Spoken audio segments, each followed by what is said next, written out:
Hi, Warriors. How's everyone doing? Hello, Forex gal. Fed meeting starts today. Hello, Brock, Shahab, all you mavericks out there. Everyone doing okay? So let's have a good week. Just want to go over a couple of things. We talked about the short and the crude on this candle a little bit early. We have a failing pop here, and crude's about to re-enter the rectangle.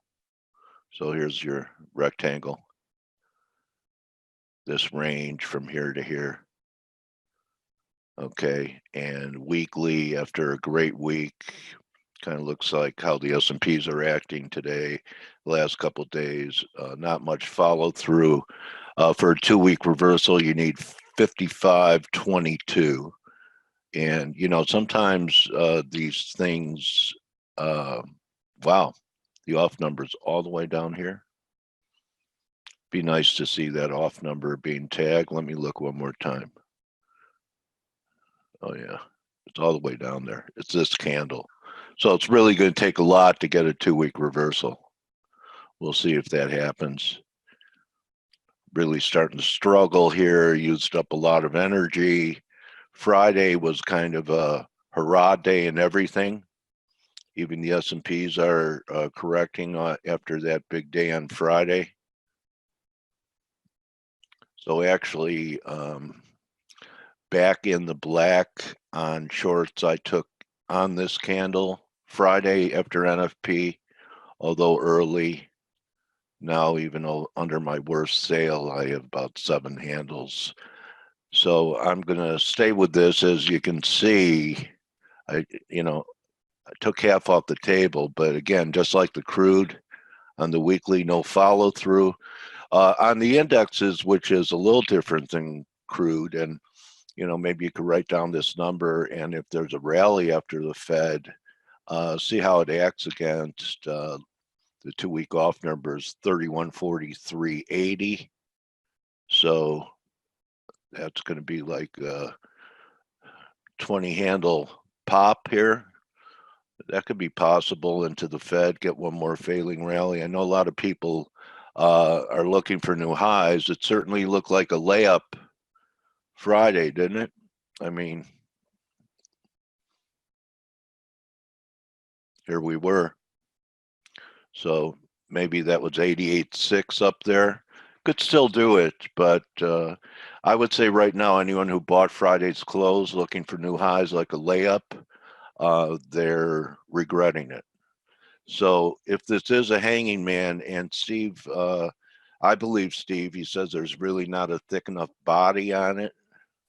I don't know, maybe the hanging man before he went to the gallows was on a diet, and all you have is a very thin pin bar. He was on a fast. And if we take out last week's lows, we talked about it yesterday, the market's, it's got problems. So the two blue lines, the megaphone throwover line comes in up there around last week's lows. Then you have, if that gets taken out, then you're going to have some kind of uptrend, and everyone looking to buy this market at 30.30 if it gets there. So we'll see. As far as turnaround Tuesday trade, I'm bearish long term, the end right here. I think we're going to get a breakdown under last week's lows, but I still think the dollar might have one more pop left in it. And if that's the case, we could see 109.07, 109.10, some type of fib retracement, ABC up here. I'm a seller up here, but there could be a scalp. You have some tight stops under, it's 20 pips. See if we get a reversal on Tuesday. Just an idea. And I kind of feel the same way about the dollar, bearish about the dollar, but I think we could have something like this from here, maybe back to 98 or so for a sale, unless we're just going to puke from here. But potential of another leg up. In fact, I think one of the currencies that had the best response Friday when the dollar was rallying was, I haven't been paying attention to it. I know someone that is. Let's see how CAD looks.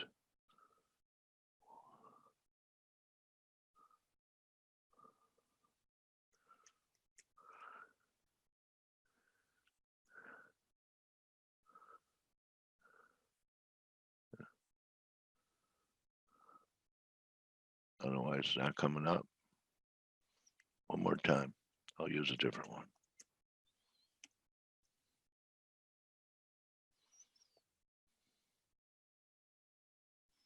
Okay, it's up 10 here. So this was a much better response. See this? Where the yen almost gave it all back on Friday. To me, it looks like we're just consolidating this huge move, and I was talking about it. We're really kind of on the cusp of some type of breakout on the weekly. I think we're right there. So as far as dollar pairs between USD CAD, USD Yen, USD Swiss, this is your strength, okay? So this is the one if you want to be long the dollar. So you look at this compared to US dollar yen, much weaker, right? And US dollar Swiss, much weaker, right? So if you want to play the long side dollar, I think, well, I guess you could short euro or cable. Even cable up here, guys, starting to show some negative divergences here, still over 70, but God, I don't know if I would stay long into the election or have anything on into the election, which is what, Wednesday or Thursday? Wednesday night here in the States. Are you going to be flat, Blake, for the election and just look to react to it as results come in? Yeah, I am. What time's that going to be, partner? Well, probably like 5 p.m. Eastern. We should get some. Today? No, Thursday. We should get some Thursday, okay. exit polls. So you'll have All right. people walking out of the booths and being comments from reporters. It's going to be a long night for those of us that are trading on Thursday. Will So the bar be open during that session? I might have a martini or two. So yeah. Okay, buddy. Yeah.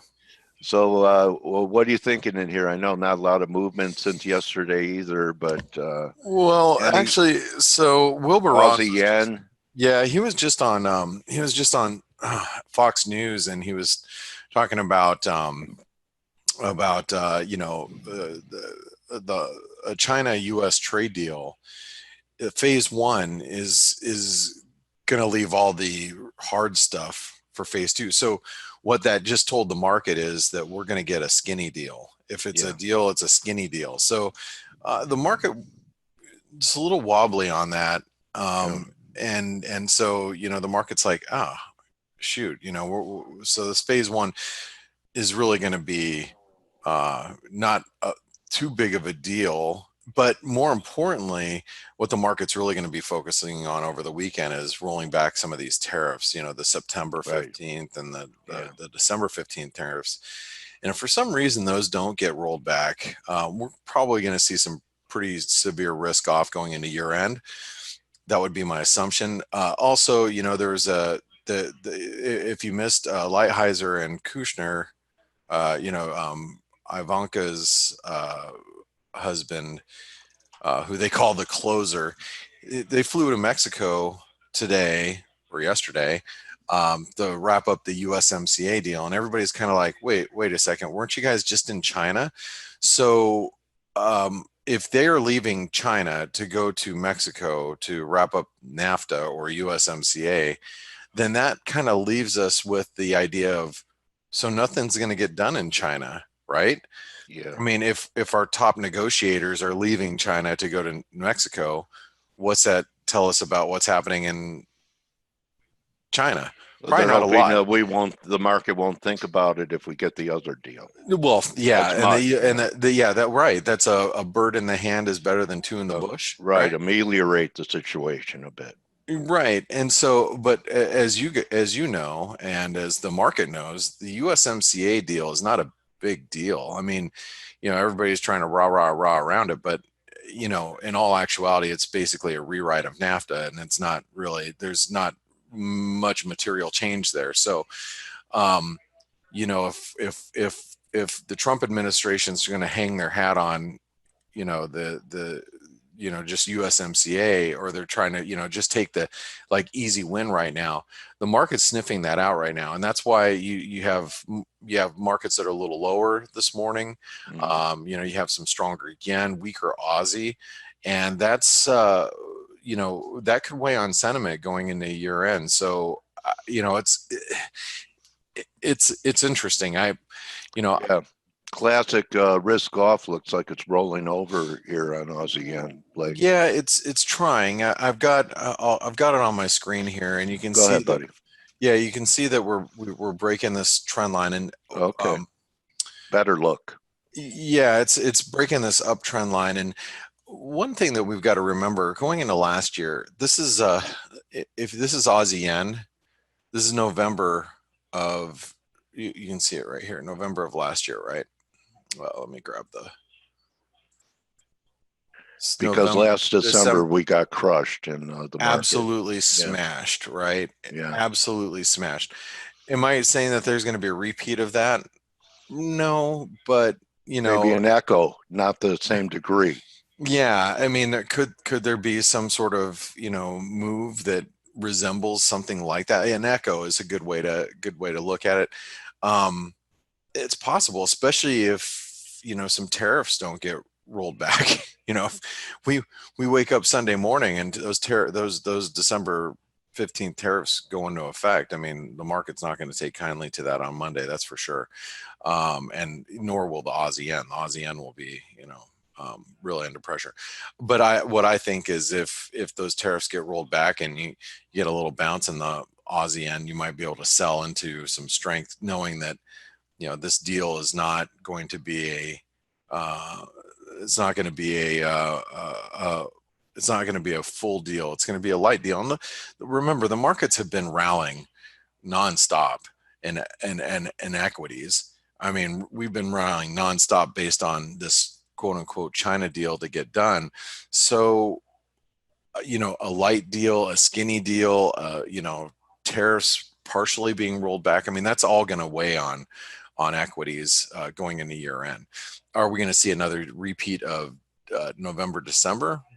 This right here, probably not. Like I said, I doubt that this is going to be the case, but we are definitely running a little bit of a risk here. So today, what's in focus right now is going to be the USMCA NAFTA deal, and that's why I'm paying really close attention to the U.S. dollar Mexican peso. I actually blogged about it yesterday. If you guys saw the chart of the day, the U.S. dollar Mexican peso is approaching some really key support. Once the NAFTA deal is announced, I want to see how the U.S. dollar Mexican peso responds. I am looking for a little, dip here. If we can dip down to 1915 level, which is the 78% retracement right here, I would be, looking to be a buyer. I mean, wow, look at, it's so funny. Equities, soon as New York steps into the fray, this is what happens in equities. Whoop, it's like nonstop equity market buying coming into North American trade. It's amazing every single day. But anyway, I like I said, I think we got to pay real close attention to what's happening with NAFTA and or USMCA, and seeing what happens with the U.S. dollar Mexican peso down here. I think it's going to be a very tricky environment. I'm going to look to buy a little bit of a dip if we can break through these lows today. I just don't know if we're going to get it. I might be, maybe asking for too much at this stage in the game. I'm thinking that we might get a dip, but I don't know. It's not at this point. It's not even really feeling like it at this stage in the game. So so we'll see. But yeah, the euro is a little stronger this morning. The reason why it's stronger is we had the ZEW numbers come out much stronger than expected. Now, just keep in mind that the euro is moving up towards this big downsloping trend line. This gave us a very big resistance following the jobs report, or super strong jobs report. The euro got slammed down, and any move back up towards 111 is going to find some, I would think, some pretty key resistance. Do I want to be long the euro? Not yet, but I'll tell you, as you guys know, I'm so focused on these areas here. The 200-day moving average, the horizontal resistance that comes in around 111 and change. So I think a break above 111.20, we start to get in the, I'd call it like the danger zone, if you will, where the euro stops so many times. It's like what's gonna allow the euro to really loosen up here. I'm not really too sure. So it's something that as we see the euro bounce, you just have to be really careful about being too aggressively long any type of euros going into this resistance. Now, one of the things that we'll talk about a little bit, just going into today or going into Thursday, is the UK elections, and I know I mentioned a little bit how it's going to be.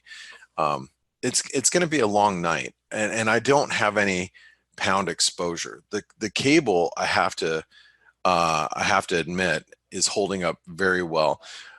Most people that I talk to, and I've read analysis from, really don't think that this is going to be much of a contest for Boris Johnson. But like, if you listen to Amanda in our chat room, she says there's a lot of the registered voters, the young voters, are looking like a record turnout, and they all want to stay in the EU. Whether they'll be, it's whether they're going to be, it's going to be big enough for them to force a hung parliament, or I don't know if enough people are going to want to vote for Corbyn. But there are risks associated with the cable right now at these levels, and technically you guys can see it. It's really big. I mean, we have the 161% extension of the flag, and I'll put that level right back in here. I'm just kind of trying to give you guys an understanding of what I'm seeing. There's 161% extension there. Longer term, 50% retracement from this move, from the high to the low, 50% retracement. So we've been knocking our head up against there all week long, like all week long. There's also a massive downtrend line, which is a multi-year trend line that comes into play right at that same level.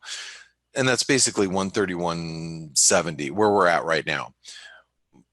I can't garner the strength right now to buy the pound dollar as it sits right here. I'm gonna have to wait till Thursday and following the election. I'll be up pretty late that night, trading this.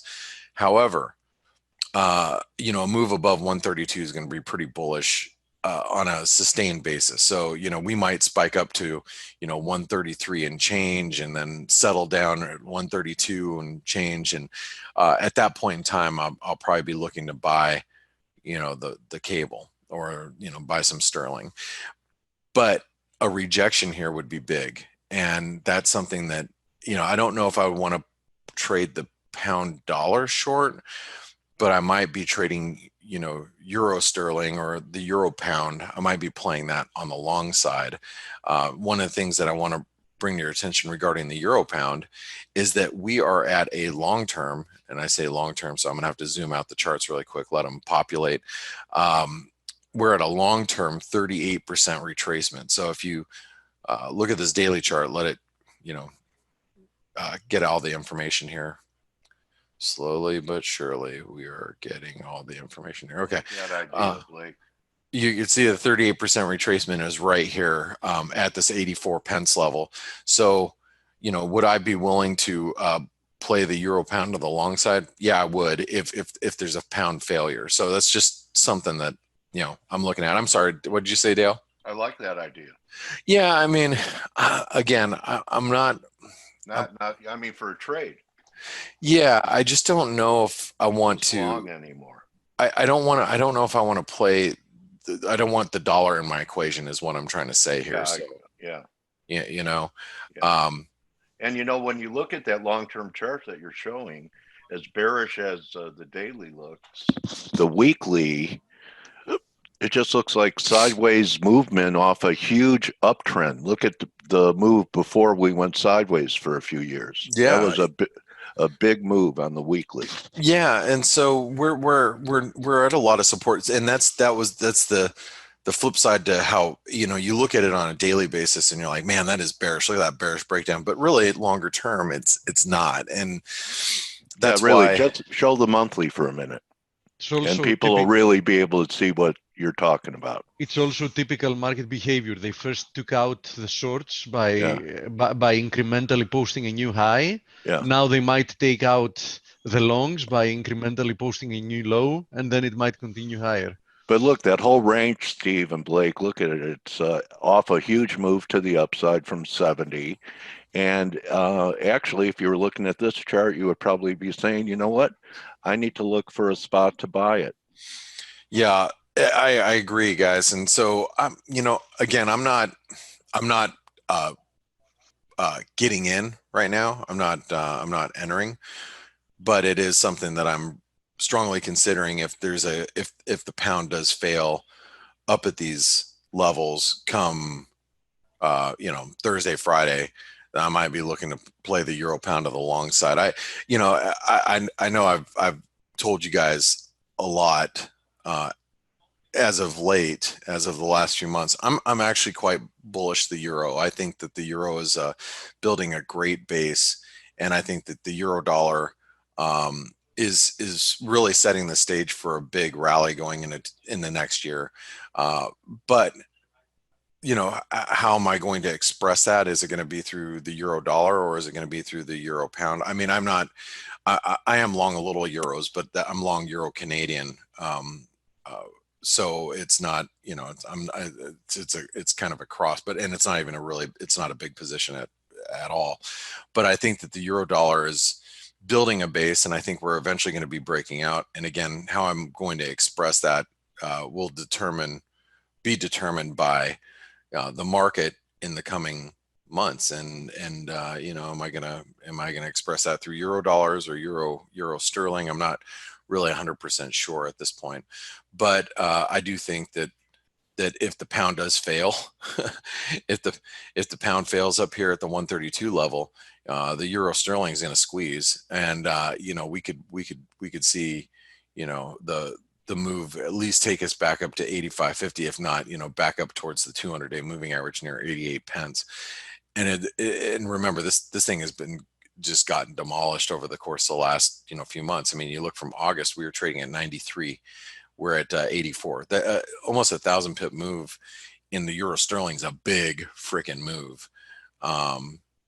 So could we see a recovery? Yeah, and that's what I'm thinking here. So anyway, those are just a few of my thoughts this morning. Steve, I heard your voice. How you doing today? Hey, I'm here too. Good morning. What? Who? Stellius, it sounds like the antibiotics hit you pretty well. Yeah, baby. Yeah, and the other drugs as well. You gotta love Western medicine. I mean, I'm all about trying to apply a holistic approach to getting better. But I tweeted a picture of the mother of holistic medicine, and she is my grandmother-in-law. Put it that way. She's my grandmother-in-law, and she's an amazing woman. She's 99 years old. We just celebrated her birthday. She's she practices holistic medicine, but also combines it with Western medicine. And I think that's like the best approach, because when the holistic approach doesn't work, throw some antibiotics on it, and you got yourself you're gonna feel better. So hopefully those antibiotics have kicked in for you still. They have indeed, and I do feel very good. Thank you. Blake, you're a Marine. Sometimes you need a bazooka.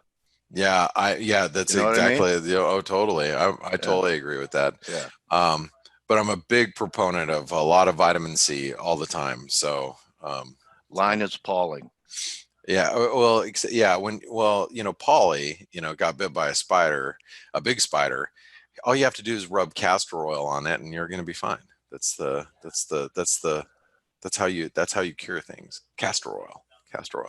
Anyway, well, guys, Stelios, I'm glad you're feeling better. Steve, I'm glad you're here. Coach, I'm glad you're always here. I'm going to pass it over to you, because right now, let's just hope that we get some explosive moves regarding USMCA.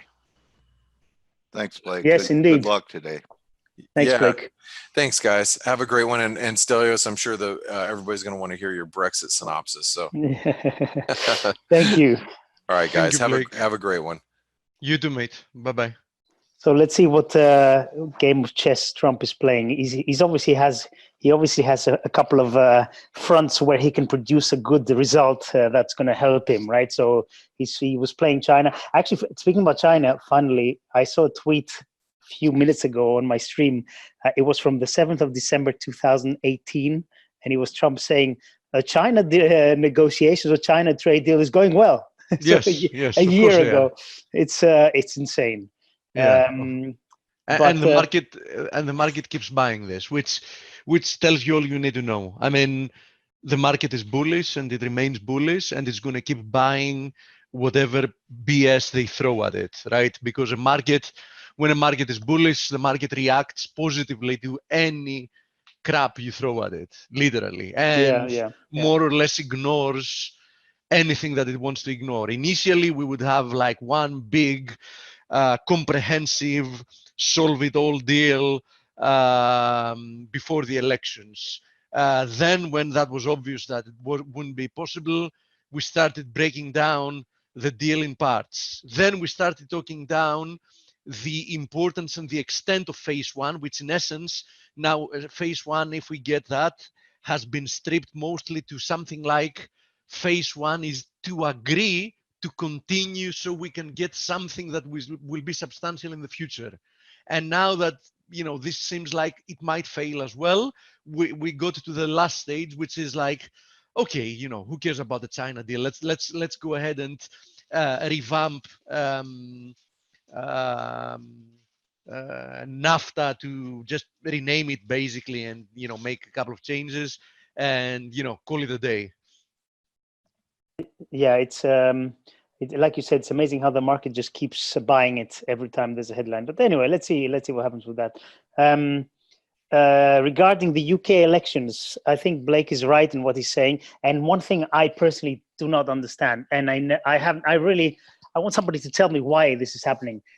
If Labour, who by the way do have a big majority in the 18 to 25-year-olds, if Labour had a young candidate like Miliband or somebody like that, and not somebody like Corbyn, who is totally unelectable in my opinion, and in many people's opinion, I think they would be ahead at the moment, or at least they'll be really fighting it neck and neck.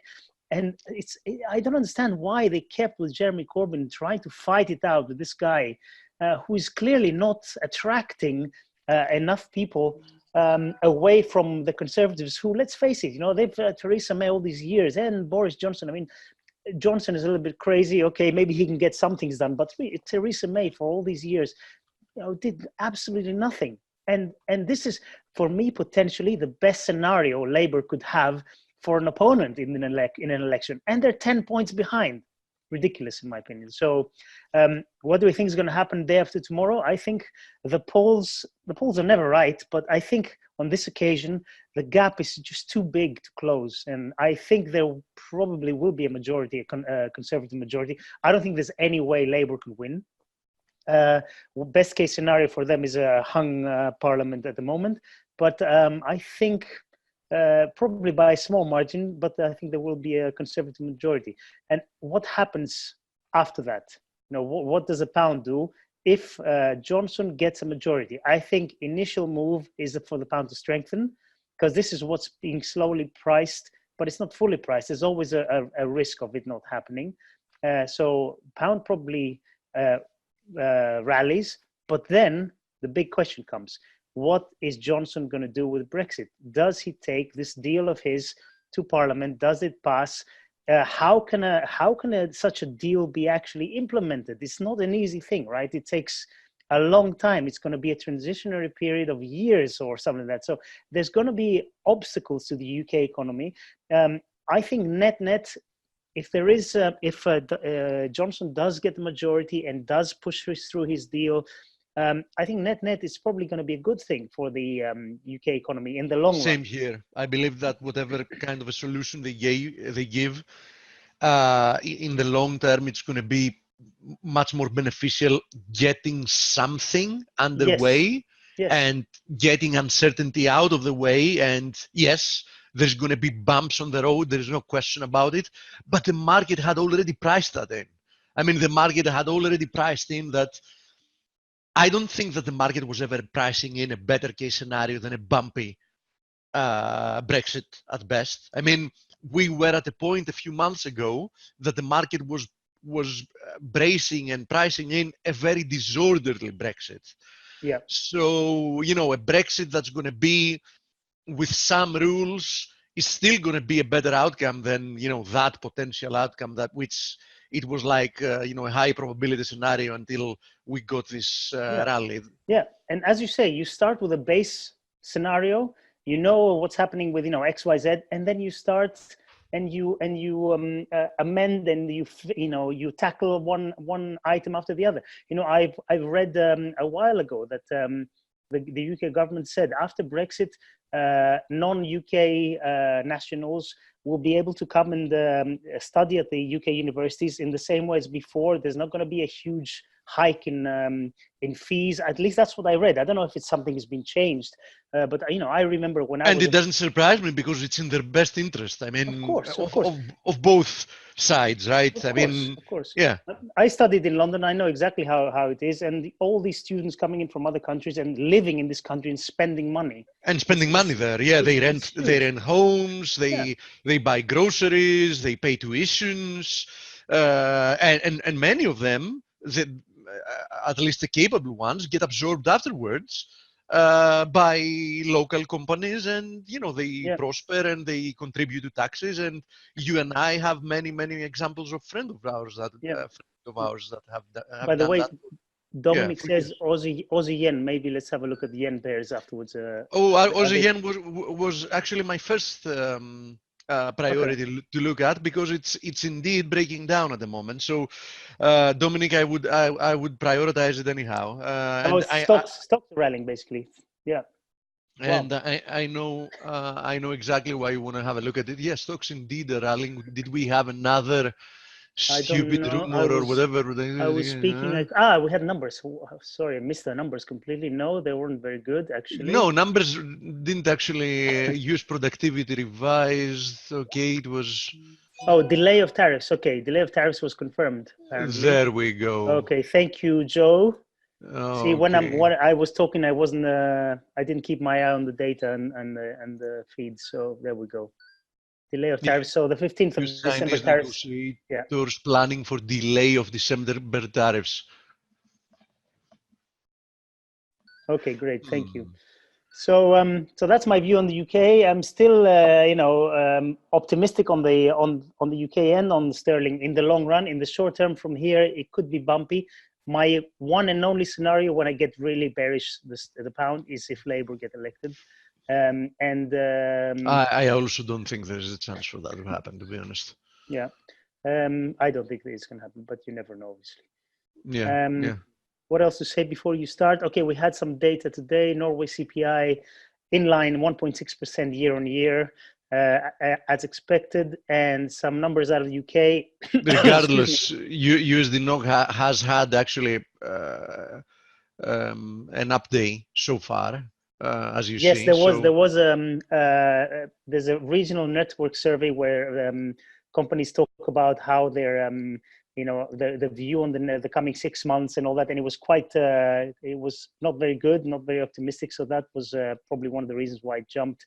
And also something people in the chat room were talking about yesterday when I was still a little bit sick, but I did catch it, and quite rightly, that the Bank of Norges Bank actually takes off the gas during December, usually, especially late December, from buying which actually shows the difference between quality of education between Nordic countries and many of the other developed countries, US among them. Norwegians, which have $1 trillion on the side, right, in the sovereign fund. Yes. So dividing by the small population like it's a small fortune for everybody, are pessimistic about the economy going forward. But for example, US consumer are, spectacularly happy. About but so that was, I was very lucky to catch that yesterday. I knew that, but I completely forgot, and people were talking about it in the chat room, so I closed my pattern, my short USD NOK, and my actual position as well yesterday at 913.4 or whatever it was. To be honest, this is getting dangerous close of just breaking out, because we have kept prolonging, forming a right shoulder, and symmetry is already probably gone. So as long as we stay above like this potential neckline at 907, and the longer it takes for us to break down, the higher the probability is that we're just not going to break down, and we're just going to continue higher from here, and that this was a horizontal consolidation. So I do agree. Also, if you have a look at the USD SEK,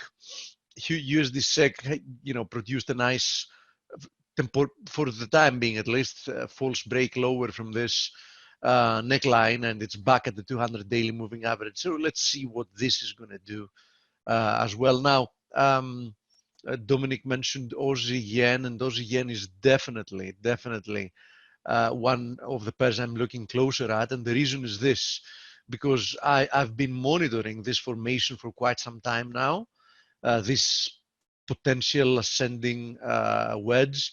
We had been toying around with support and riding on top of this trend line support for more than a couple of weeks, actually.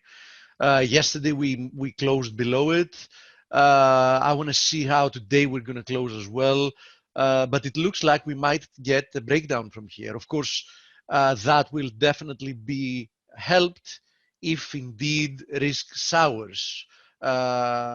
Pre-market, it was looking like it. Now we got again the rumor windmill, this time about postponing tariffs, which the market interprets as something positive. Although I'm pretty sure that even if they end up postponing tariffs, they're going to exchange postponing tariffs for more or less nothing, just to make the market think that things are moving forward in one direction or the other.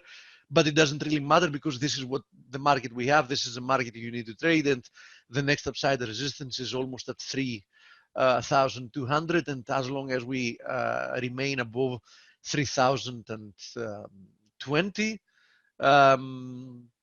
there's not really anything bearish to talk about here. We do see some clear potential for divergence. I mean, we are very close to all-time highs, but the RSI is diverging significantly, which means that even when we push to new highs, if that's the case, we will still have an RSI divergence in hand, which shows that definitely momentum has somewhat stalled. But that doesn't mean that it has to manifest immediately. I mean, there are occasions in which you see RSI divergence having to play out for quite some time before you actually do get a bigger pullback. Now, since we mentioned the Aussie yen and the potential of it breaking down, it's also worth mentioning the Kiwi yen, because the Kiwi yen has also been riding this channel's resistance and the 200 daily moving average. So this is also at an important area. So a breakdown from the Aussie yen from that ascending wedge that we saw is probably going to also mean another rejection from this confluence of the channel and the 200 daily moving average to at least pull back towards the previous breakout area at 70. So I wouldn't be, I would definitely not be buying Kiwi yen up here, but you can consider buying Kiwi yen if we see a dip down to 70. It was a resistance, so it is very likely that it might act as support if retested. Now, nothing has really changed having to do with Aussie against the US dollar. I mean, it remains trapped within this channel, and more specifically, even within the channel, you can see that we have this horizontal zone and the channel's resistance. So, you know, nothing to do until something happens here. And having to do with the Kiwi, it seems to be responding negatively to the 61.8, not a big surprise there. But, you know, so far it remains decently bid. It can, of course, move lower before completing the inverted head and shoulders formation target, which remains higher at 66, 65. So, you know, there is a decent probability to first move lower and then actually, you know, make it up there to complete the formation. Now, having to do with Aussie against the Kiwi, this is also at quite an interesting juncture because we have this channel, and you know we're now in essence probing the area below the channel, and we've already seen quite a big move to the downside. So it's going to be interesting. I mean, very oversold in the short term. There's no question about it. I mean, the RSI, the daily RSI, has dipped to 20. Roughly, so I'm not advocating that somebody should be trying to actually sell it down here. It's very likely that we're going to see some type of rebound, but I do think that probably we should be looking to sell any rebound towards 105, 105, 40, decent area to do so. Now, AJ, JPY is a big jump, and we're back to buying risk. Yep.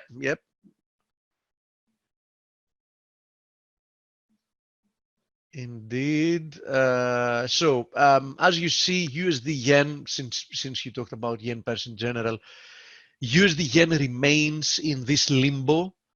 I mean, it's one of these. Looks like Wile E. Coyote on the ledge of a canyon. It's like these monstrosities that the market keeps producing lately. I mean, we've been trapped between this neckline of a potential inverted head and shoulders formation and this horizontal support area, and we've been really doing nothing in there. I mean, we've spent the weakest response to the blowout number. Really? Yeah. I mean, remember we were talking about people going, "Oh, look, the yen is exploding," and it was up about 20. And by the end of the day, it gave it all back. It's really had a very anemic response to it. Yeah, it feels like it's heavy. It's pegged. I mean, it feels like. Yeah. I mean, it feels like they've pinned it down somehow. You know what I mean? Because on occasion.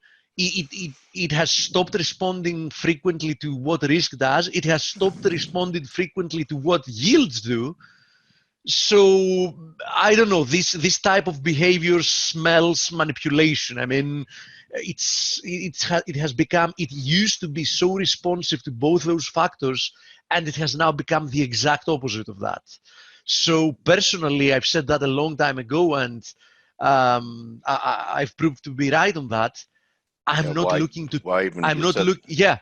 Why even bother to trade this abomination? Because you say that about the euro too. You were saying that.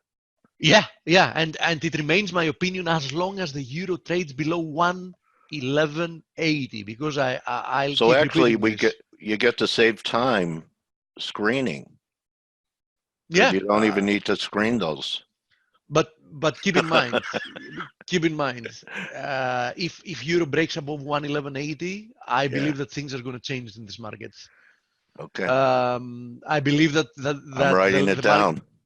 Yeah, write it down. 111.80. Everyone write it down.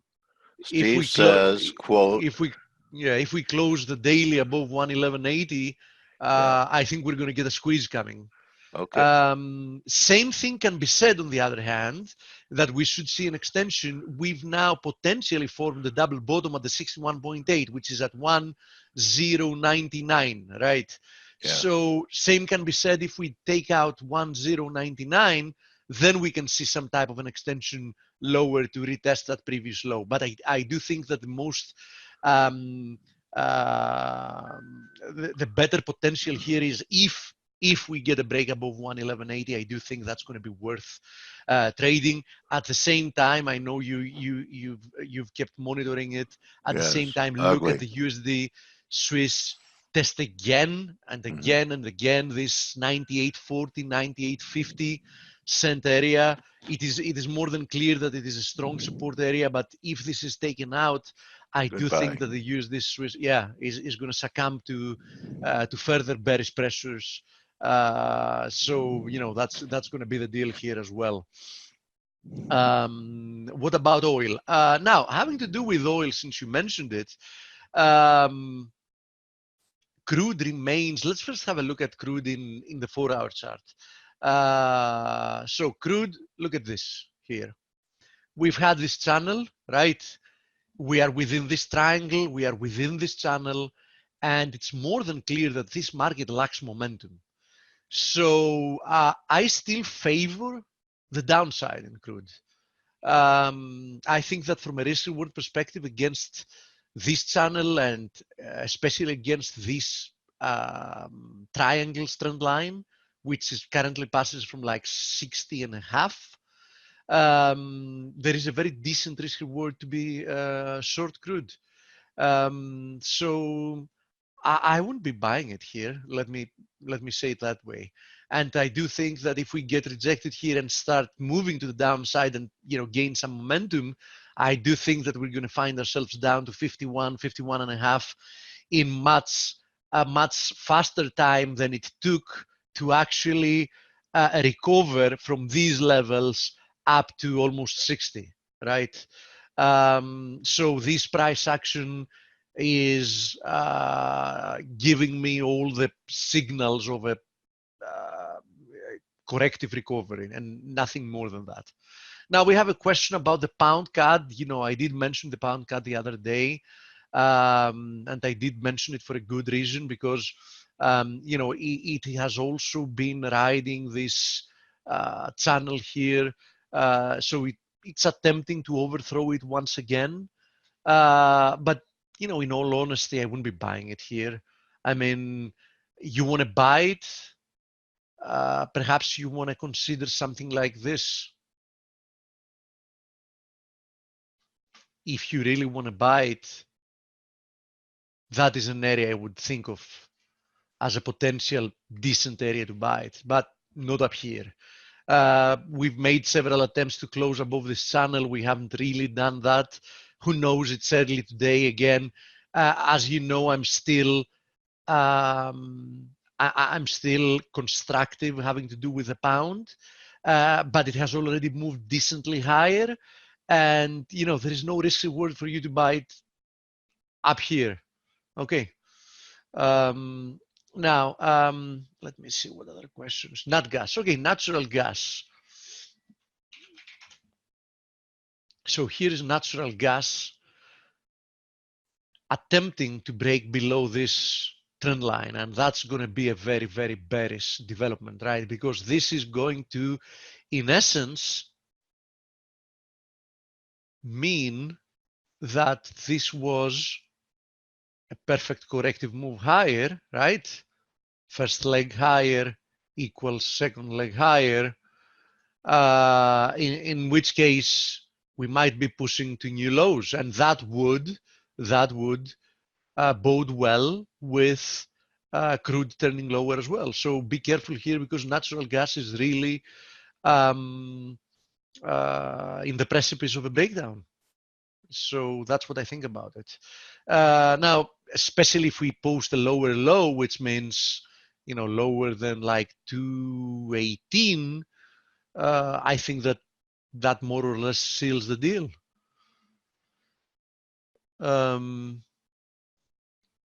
Gold, yep. Let's have a look at gold and silver. Gold and silver were higher earlier and they remain a little bit higher, but nothing has really changed here, meaning, in my opinion, they're both trading, especially gold is more than obvious that it is trading within a corrective formation. The problem with corrections is that you can never be sure when they finished in advance. So is it done? Might not be. We might need to see another move lower towards 1433. But I'm very, very confident that there is more upside coming from gold. Now, obviously, you have, you know, several ways to play that out. One way, if you want to be, you know, if you want to feel safer, so if you want to sacrifice a little bit of the potential gain to increase the likelihood that you're in the right side of the market, is wait for a breakout from this confluence of this trend line and this horizontal resistance area at 1485. So the safest way to play it, in my opinion, is buy a close above 1485. If that happens, I think we're headed $100 higher, actually. I think that next stop is going to be at the long-term 61.8 at 1586. So there's going to be a decent upside to be made following that. Now, the more aggressive way to play it is that you might buy, like, you know, a small position here, like a third or whatever. If we happen to go lower, you buy another third lower towards this triangle support. Or alternatively, if we keep moving higher from here, you can then buy more above 1485, but you can start establishing a position here. It all has to do with your risk tolerance, your trading style. So I'm not going to give you advice how to trade, because each one of us has a method. And if you're an amateur, I know that the main problem that you have is that you haven't yet established a method that consistently performs for you. And by consistently, I mean consistently over time. Statistically speaking, even the best trader can have 3 or 4 or 5 consecutive losing trades. But if you know that you have a method that over time produces positive results, you should just keep on doing what you're doing. Now, statistically, you will frequently or less frequently have consecutive losses or consecutive gains, neither of which should affect your psychology or your methodology. So, you know, it's a fallacy to become overconfident just because you happen to have like 3-4 consecutive trading gains in a row. And it's also a fallacy to try to change a method that you know has been working for years for you just because you happen to have 3-4 consecutive trading losses in a row. You should just stick to your plan, stick to basic risk management, because that's mostly what we do. And the only thing, in my opinion, that you should be adapting is based on the market conditions. So don't adapt based on results if you've already tested your method to be working. Just adapt based on trading conditions. So don't try to trade the market the same way you would do if it is volatile than you would do if everything is in a range and chopping around, right? Because obviously that's something that you need to handle in a totally different way. If I can have a look at Bitcoin, sure, we can have a look at Bitcoin. Now, the bullish case scenario for Bitcoin is that this move lower doesn't look really impulsive, right? So I wouldn't be surprised if eventually we break out from here and move higher. So I would have to say that, strictly sticking on the chart, as long as we hold this formation, which there is a chance that we might stay within this formation for much longer, right? I mean, initially we were here, so I assumed that this might have been a triangle, then this proved to be a different type of information, and this formation can keep, lasting longer. But I have to say that from, the charts perspective purely, not even taking into account what I'm looking at here, just looking at a chart of something, I would have to say that I don't expect us to take out the previous lows before we have another move to the upside. So that's my take on Bitcoin. So I would pay very close attention to this trend line resistance currently passing from, let's say, a little bit lower than 8,500. I think that if we actually breach through that, then we should see an extension higher, perhaps even to retest the highs that we had back at the beginning of the summer in June. That's what I think about Bitcoin. Now, Ethereum doesn't look that good, but it also has a potential, let's say, somewhat constructive way to interpret it, and that is we had this descending wedge, we broke above it, we came down, we retested it. So, we might see a move higher from here, but, you have to admittedly acknowledge that, Bitcoin looks much more constructive than Ethereum does at the moment. So, between the two of them, it looks more likely that if one is to make a decent move to the upside, that looks like it's going to be Bitcoin and not Ethereum. Have a look at Matic. BTC looks like a gold chart. Matic, what is Matic? Is that misspelling or something I'm unaware of? Oh, is it? Oh, it's some kind of a shitcoin. Okay, got it. Okay. Oh, yeah.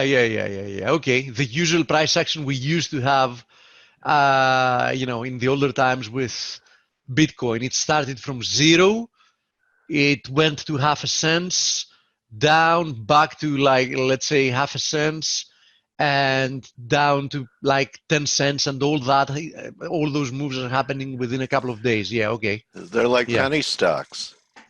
Not even. Actually, All penny right. stocks look much better than that. But you know what they do in pennies is, I know because I actually did IR for a while, Steve, is they actually go out and give people restricted and free trading stock as payment for them to create volume and bring in buyers so that the insiders can raise some cash. Oh yeah. I mean, that's a game. Yeah, the usual pump and dump, Yeah. which So I they're also doing think, it in this stuff now. Oh, absolutely. I think that Bitcoin is a clear example of pump and dump. I mean, especially these things, they're like the trash. Like you call it duty, right? Duty. no. I mean, it's more impressive in Bitcoin for the following reason.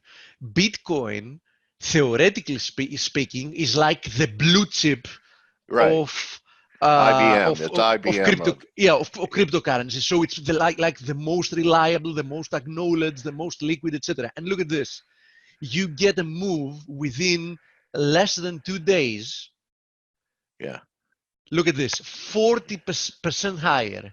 Yeah. 40% higher in 2 days. They call that reflexivity. Yeah, and then what happens after a 40% higher in 2 days? They sold. They sold into it, and they took it lower, right?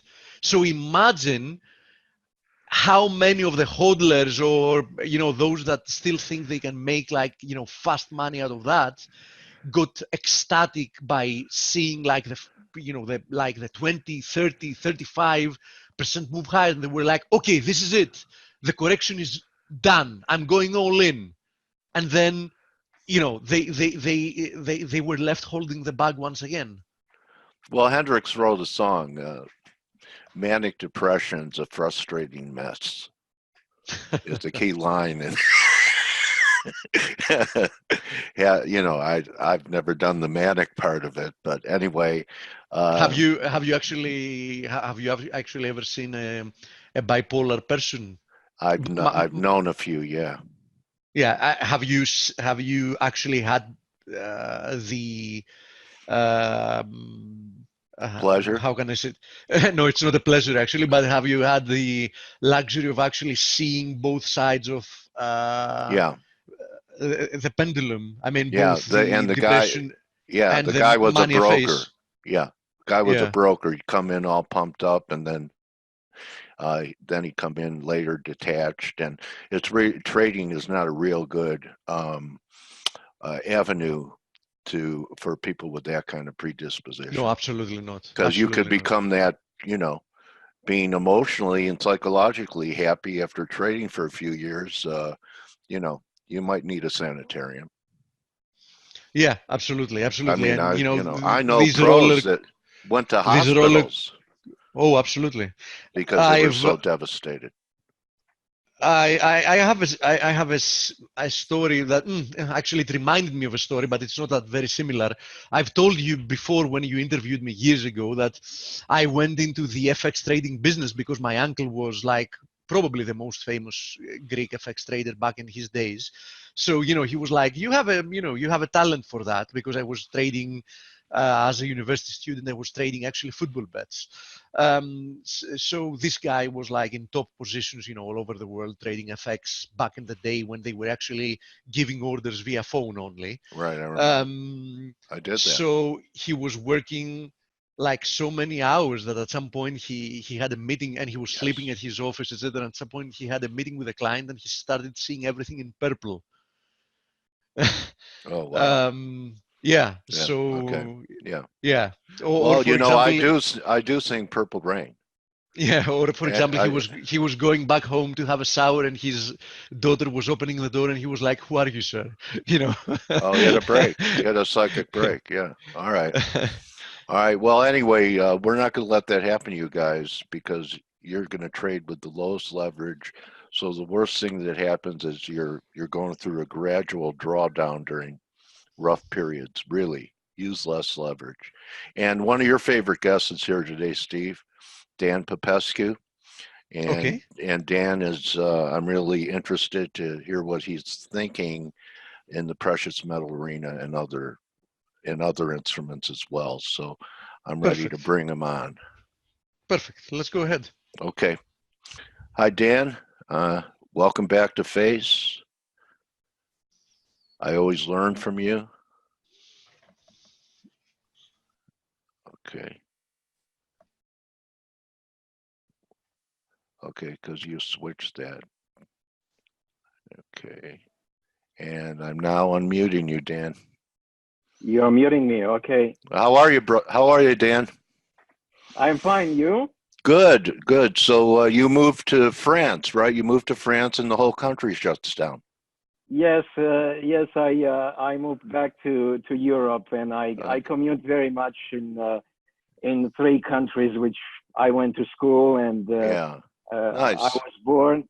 Romania, Italy, and France and Monaco are the area usually where I spent my childhood and adolescent years. So I am back, but I'm also coming back to Canada very often for clients. Okay. Well, you're speaking to someone who's half Romanian. So, Dan, if you want to share your screen, I'm not sure if we were using Zoom the last time you were here, but there's a green box that says share. Let me see. Can you see now? Not yet. See the green box? You click share, and then it'll show a screen. Okay, I'll click share. Yeah. Okay. Yeah. And then you have to choose the screen you want to share, or the window you want to share. Okay, desktop. To share. Okay.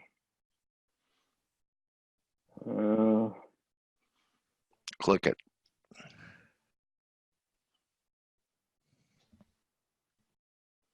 Will not be able to record. Okay, later. Yeah, don't worry about the recording. It's just that green share box, and then your Yeah. screens will come up, and then you just choose the one you want to show. Okay, so should be. We got Yeah, it. there you go. We got All it. right. Okay. Yeah, can you see my chart right Yeah, now? we're looking at gold currency index versus gold. Yeah, I Currency. always like to start in the morning when I get up. I usually look at this chart. It gives me a long-term view. I've been taught in the late 60s and early 70s to always start with the long picture, and then if I do trading, I go down to the 1 day, but always never miss the big picture that can bring you a hurricane or a tsunami. Okay. So Tell us what the blue represents and the gold or yellow represents. okay, so the yellow represents the gold price in US dollars. Okay. Okay, so that's what you're usually familiar. So you can Right. see over here that it has recently broken in 2019. It has broken that long-term consolidation Yeah. that started in 2013. That's when the bear market ended, and it broke up. But markets, normal markets, if they are not excessively manipulated, they never go up on a straight line. They always have what do we call, it's like a mountain climber. Right. There's always a plateau where you consolidate Exactly. gains before you climb up to the next Exactly. level. Okay. Yeah. So what it shows is that gold definitely broke out of that consolidation. That is also a signal for that destroys one of the scenarios that I kept in mind, but I did not believe. I gave low probability, and that when the bear market started in 2012, it was a possibility that it retraces all the bull market that started in 2000 down to about 2000, less than I think about 450. It started at 250. That was the low of the dollar in '99. Right. Okay? Right. So a full cycle of a bull market would mean that it goes. It went to 1900. That it will go down and cancel the whole bull market and go down to about 250, 300. Right. That was one scenario. The other scenario is that it's just a pause, a temporary pause in a much bigger and major bull market, historical secular bull market. That was the scenario that I preferred based on other fundamental issues like global debt.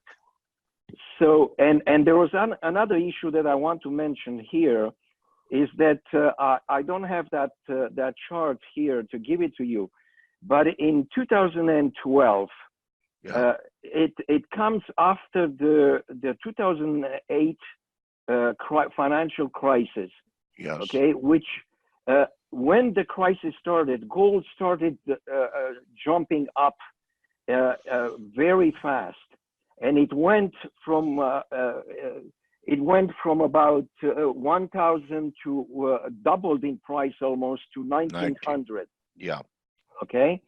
Now, what happened at that point is that you had a panic in the banking central bank system, and all the central banks at that time got together and coordinated a move to save the U.S. dollar monetary system, which was everybody is admitting, everybody saying it was at the point of collapse.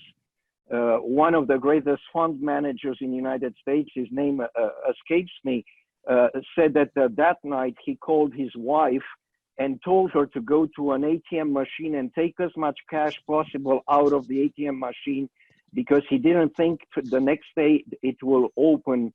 Yeah, who was that? Jim Rickards? No, no. Because he wrote it's, about that the ATMs would but run dry. he was the fund manager of Harvard University, I think. Okay. He's famous. He's of Egyptian origin. He has a Egyptian name. Okay. He's very well known in United States. So Okay. it Mohammed was El Arian. Exactly. I'm Yeah, getting old. Yeah. Normally it would have taken me an hour to remember it. I have like a delayed memory fuse now, Dan. Yeah. So anyway, yes. He called his wife the night before and said, "Go and get as much cash out of the ATM machines, because I don't think tomorrow banks will open." It was so bad. The situation was so bad. But at that time, contrary to today, I'll come back later. United States, the Fed was in coordination with the Bank for International Settlements in Basel, BIS, and with all the central banks, they got together to save the system, and they started pumping money into the system. What they did at that time, with the coordination of the IMF, is that they created SDRs. They printed, as they usually do, out of thin air. They printed SDRs. But not only that, what they did in 2000 and 2011, they decided to sell gold from the official gold reserves of the IMF. The IMF is one of the largest holders of gold reserves. It has more than very close to a little bit over 2,000 tons. And they decided at that moment to approve a sale of about 400, if my memory is correct. I'm not so sure the exact number. And they decided to sell it. So look where the bear market in gold happened. Now there is a top formation over here between 2011 and 2012. That is the time when the IMF transferred the gold to the BIS in Basel. BIS in Basel is the central bank of central banks. It's Bank of International Settlements. Yes, they do the buying and selling of gold for central banks. They're the broker. So, exactly. So during that year where you see a topping formation in the price of gold, they transferred the gold from the IMF to BIS, and BIS started selling the gold. Now look, during the period of their sale, look what happened to the price of gold. It dropped up to, until 2014, it dropped to about 1,200. 1,080 was the low, which was much later. Yeah. But they stopped their sales around 1,200, okay? Which signals the end of the bear market. So despite what central banks and what the IMF is saying, that the sale was planned and arranged in such a way so it will not affect the gold market, you have to be lunatic not to see that it did affect, at least it had the moral suasion on the gold market, and it ended the gold market, bull market over here, which Right. I expected to be just a pause before breaking above 2,000 and forced the gold market down. That's where the BIS stopped selling gold. Coincidence? Did they announce that they were done selling? They announced that they finished all the gold stock that they've received from the IMF, that it was sold. It was sold. India central bank was one of the buyers, and other central banks also bought that quantity of gold. Eric Sprott wanted to buy part of it, and he was turned down. Okay. So as you can see, that bear market, I would be stupefied if it's just pure coincidence, and an accidental correlation. It just doesn't make sense. It had the effect, and the printing of money, the cutting of interest rates, which was coordinated by all the central banks at that time, pushed gold down. But they stopped it, and momentum completely crashed at that time. It did not continue by itself lower, as some anti-gold were expecting. They were expecting gold price to go under 1,000.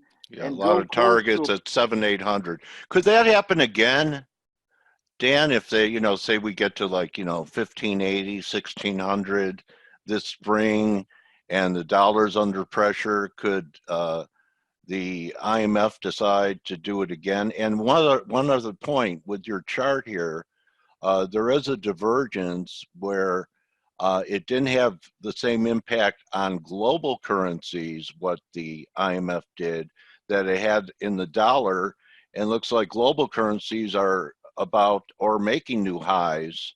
The gold is making new highs against global currencies, although far away from in the gold. What's that tell you? Yes, let me show you the chart, the same chart. This chart shows the index of the top 20 countries ranked by GDP, including the US dollar. Okay. Okay. So right.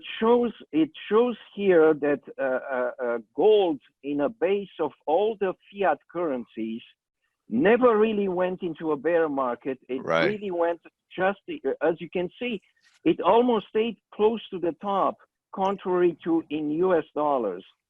Okay. Right. Yeah. Now let me show you the same chart, but unadjusted for GDP. Okay. Okay. So here you have 20 years of the same chart. Okay, this one. Yeah. But unadjusted for GDP, and there you can see it broke. It's making new highs. Makes new high. It has made new highs in all currencies except the US dollar.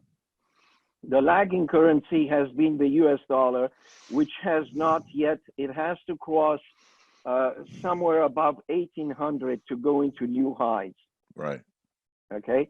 So now yeah, this is a precursor. What all the global currencies are doing minus the dollar, that eventually the dollar could catch up. Gold price could catch up to what's happening globally. Exactly. It's not the global currency who will catch up to the dollar. It's the dollar that will catch up to the global currencies. Now you ask me the question: can central banks do that again? What they did in 2000 and after 2008? Yes, they can do the same thing again, but it requires a coordination between all the central banks, as it happened in 2008 to 2011. I don't see that situation today. Irrespective, I'm not here picking on Trump. I'm not picking on United States. I'm just observing reality. That I like it or that I don't like it, it doesn't matter. When I see a murder happen in the middle of the street, I don't care that I like it or not. I report it as it happens. Many Trump supporters, when they see something negative happening, because they love Trump, they pretend it doesn't exist. They call it fake news. They call it all kinds, but they refuse to admit reality. It happens to supporters of Trump. It happens to supporters of other political parties. Okay? It's the state of denial. Okay? I don't care, and my sentiments towards Obama against Trump, against Macron, that I like them or not, it's irrelevant. My question is it possible to have a coordination between the central banks today under Trump, as it happened during Clinton, Bush, Obama? Facts indicate that Trump hates any kind of international coordination, globalization. He hates the world. He hates working together in any environment. And we have the best example, the most recent one in London at NATO meeting. It was even Johnson, which is you could say UK, it's a US Trump. ally. He's the Trump against of the UK. Yeah, turned against Trump, refused to come to a press conference in public to be seen in public with Trump, bashed Trump behind his back.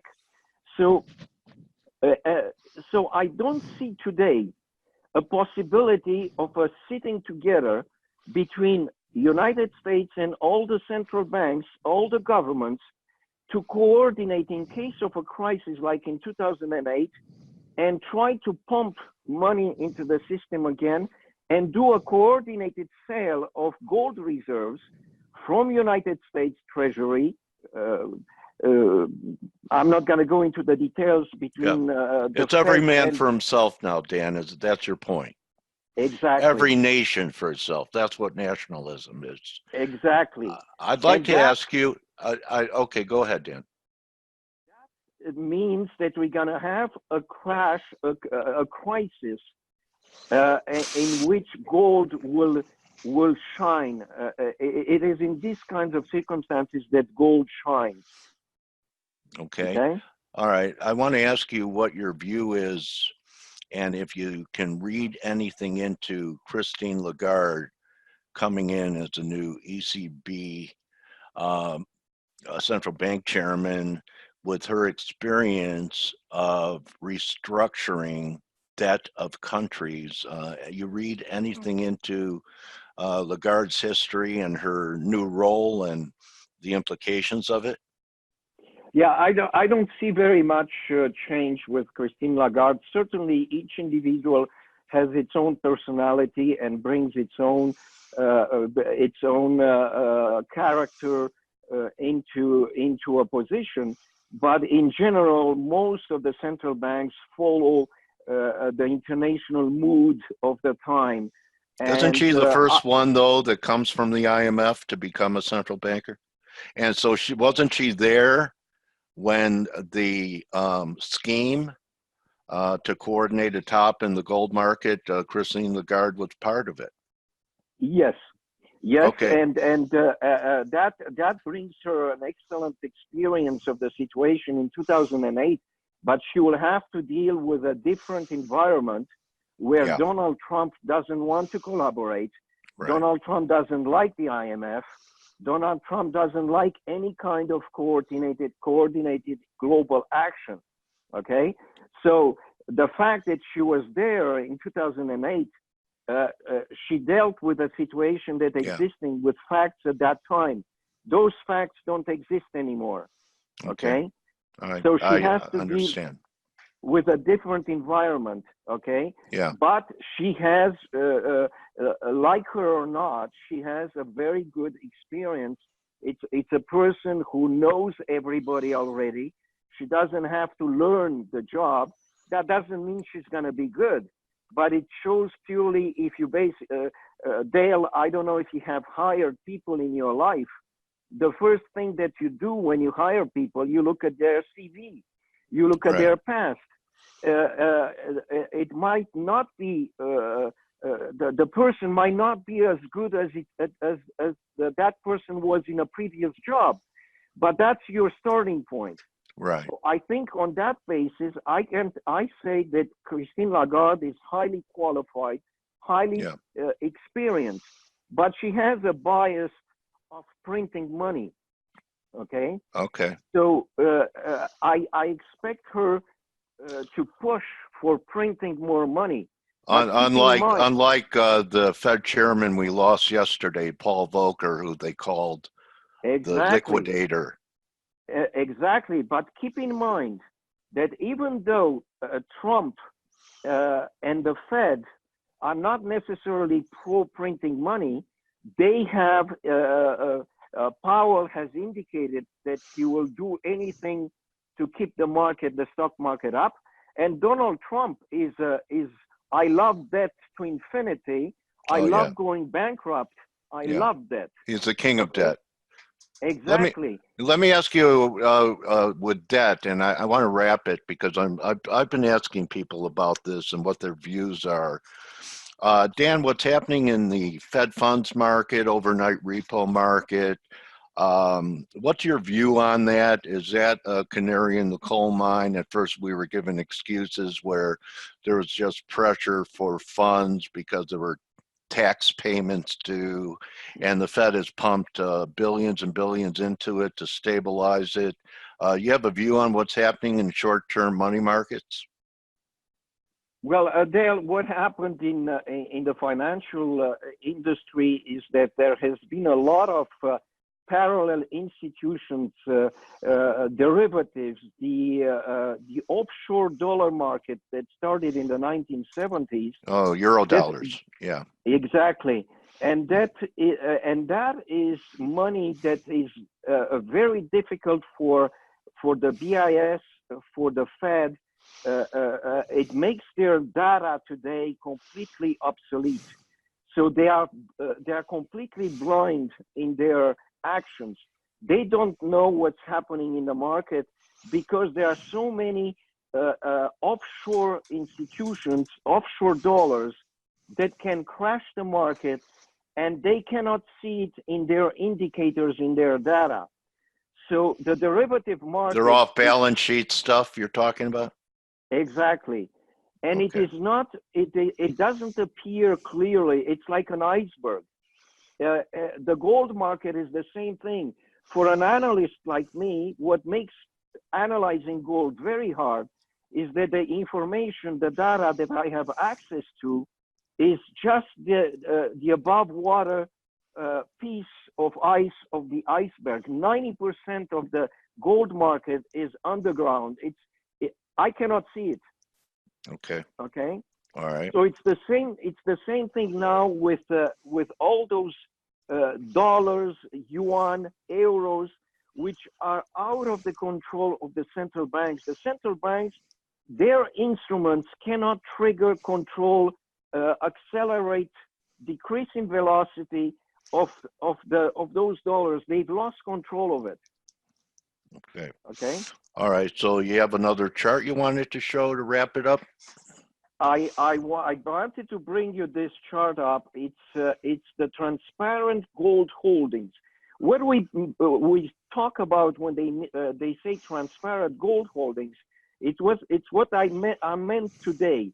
This chart only shows the gold that is visible in private hands, and that is ETF funds from all over the world. Okay. So Nick Lurd from Australia has created a composite of all the ETFs holdings around the world, and I want to show this is a chart since the beginning of the bull market in gold in 2000. Right. So you can see it's gone up until 2012. It crashed when the central banks crushed gold with the sales of the IMF. It's been coming up, and look at what happens is that now it's coming very close to the high of 2012, getting ready to break up. That means that there's an incredible accumulation of gold by private individuals worldwide. But if I look at the American picture, I would not be surprised to see that it hasn't happened anything.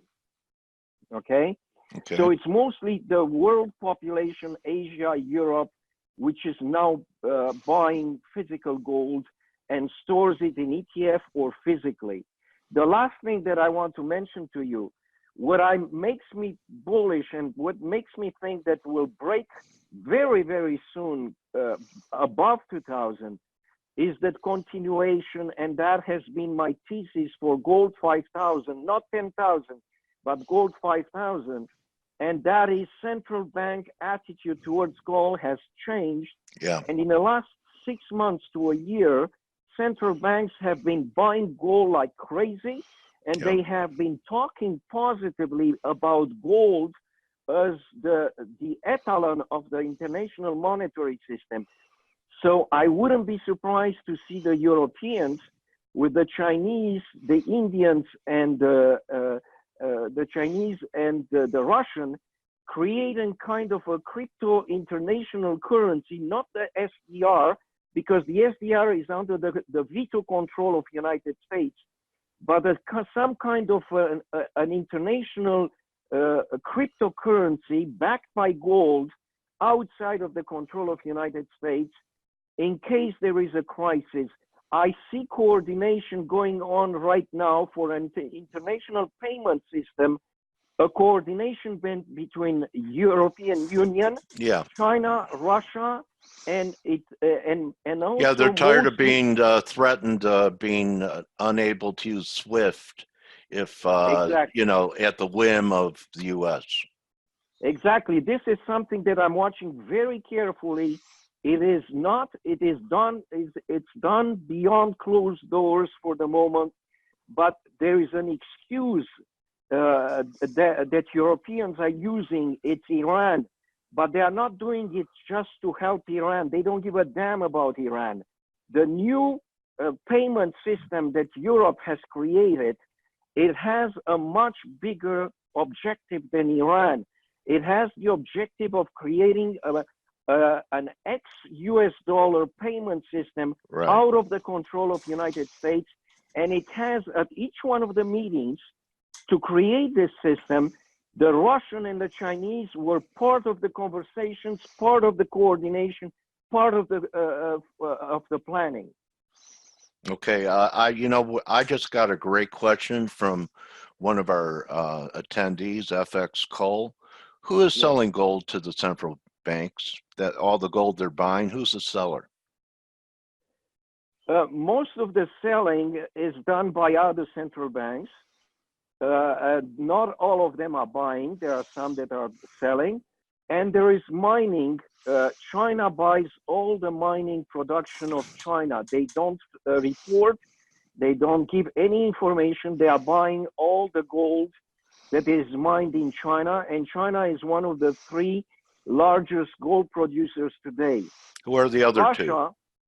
Russia is also buying all the gold, not all of it, but it's very come. I'm waiting for the data for 2019, but it's coming very close to approaching 90 to 100% of the gold production of Russia, which is also a very large gold producer in the world. Okay. So the largest buyers of gold, which is Russia and China, are mostly buying their own gold. Okay. Exactly. And keep in mind, when they buy their own gold, they have nationalized. I mean, everything's nationalized in China, so it is their gold. Yeah. Okay. So most of the gold that they are buying, and they are the largest gold buyers, it's from there. Kazakhstan, Mongolia, Uzbekistan, the same thing. They are buying their own gold production. Okay. So the majority of the gold that central banks from what's called developing countries like Russia, China, Kazakhstan, Uzbekistan, Mongolia, they are buying their gold mine production internally. But there is also some Western, Czechia is selling, but they're selling very little gold. They sell about 1 ton. They only have 8 tons right now. Okay, that's very Czechia. Chechnya? No, the Republic of Czech Republic. Oh, the Czechoslovakians. Okay, all right. Yeah, not the Czechoslovakian. Oh, yeah, it's not. Right. They're divided now. Yeah. All right. Yeah. So to the question of your auditor, most of the gold that major buyers today, which are Russia, China, they are buying their own gold mine production in large proportion. That's a pearl to know, and a great question. And Dan, another great interview, and I wish you and your family blessed holidays and a great new year in 2020. And thank you so much for coming in every now and then and sharing your views and edifying me and everyone who listens to you.